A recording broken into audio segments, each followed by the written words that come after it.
Assalamu alaikum, welcome to YouTube channel Life of Animals, in which we discuss about the animal life protest, in which we involve the protozoa. Here we talk about the evolutionary perspective. Where are your roots? Although some peoples are content to go back in their family, turn several hundred years. Scientists look back millions of years to the origin of all the life forms. The fossil record indicates that virtually all protists and animals phyla living today were present during the Cambrian period about 5 million years ago. When we discuss these things in general, the cytoplasm of protozoans is differentiated into the regions. The portion of the cytoplasm just beneath the pellicle is called the ectoplasm. It is relatively clear and firm. The inner cytoplasm is called the endoplasm. It is usually granular and more fluid.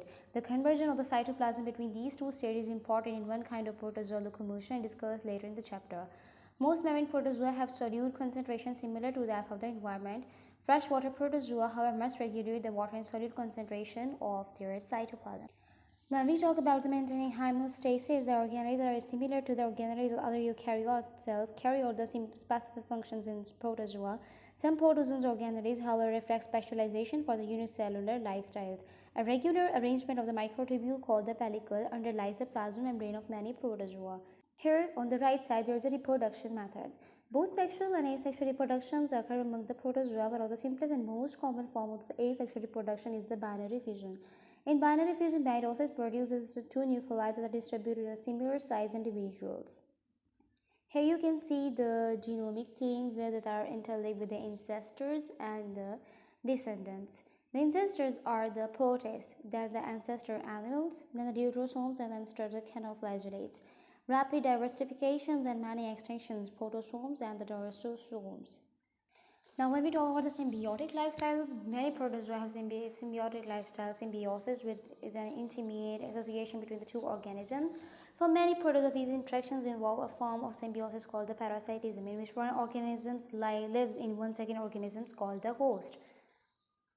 Now, here we have the phylum Sarcomastigophora. With over 18,000 described species, Sarcomastigophora is the largest protozoan phylum and has involved in the characteristics like unicellular or colonial locomotion by flagella. Pseudopodia are both autotrophic, single type of nucleus, sexual reproduction. Here is some phylum of the Mastigophora. Phylum Flagella colcomotion are used in the flagella in the locomotion. Flagella may produce two-dimensional whip-like movement or helical movement that push or pull the protozoa through its aquatic medium.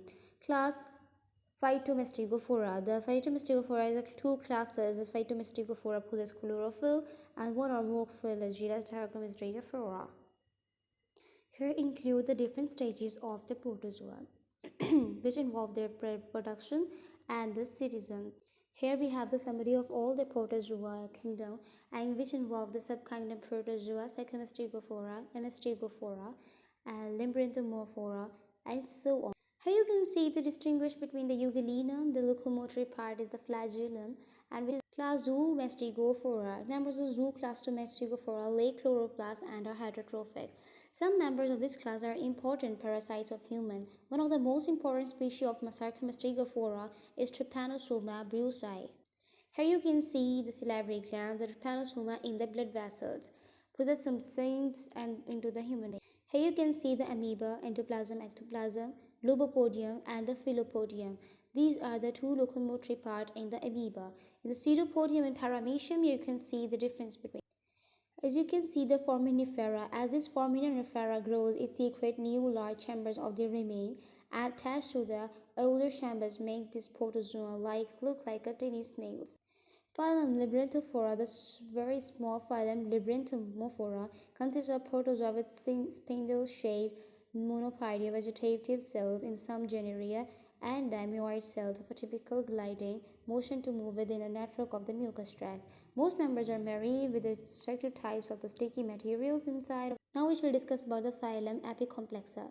Apicomplexa of penetrating a host cell, single type of nucleus, no cilium flagella is present.